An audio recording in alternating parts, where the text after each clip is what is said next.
Western Mass News is your election authority, and it is the election day before Election Day, as the voters will get a chance to decide on who you want to represent your respective parties in the November elections. Western Mass News reporter Matt Price live in Springfield this morning with those details.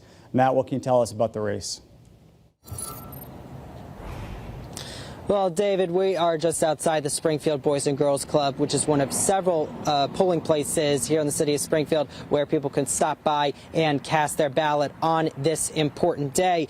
Just to give you an idea of who is running in what race, we want to put on the screen some of what we're keeping a close eye on. In the 11th Hamden District, incumbent state representative Bud Williams is seeking another term. He has been in this seat since 2017. Voters are going to choose between him and teacher Johnny McKnight in the Democratic primary there. We should point out no Republican is looking to take the position. Next, you have State Senator Adam Gomez. He is seeking re-election, having already served 2 terms. It is him going up against City Councilor Mallow Brown. And then in the 3rd Berkshire District, a 3-way race for a seat. The candidates in this primary include Great Barrington Select Board Vice Chair Lee Davis, Stockbridge Select Board member Jamie Minacci, and another Stockbridge Select Board member Patrick White. Residents will also be voting to determine the final candidates for dozens of contested Democratic and Republican nominations, which include the United States Senate. Republicans Bob Antonellis, Ian Cain,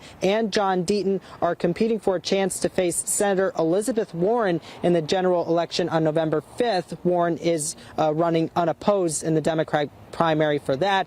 Other races being decided in the state include in the state primary include State Senate, State House, and the Governor's Council. Polls do open at 7 a.m. and will close at 8 p.m. Commonwealth William Galvin in our next half hour. For now, reporting live in Springfield, Matt Price, Western Mass News.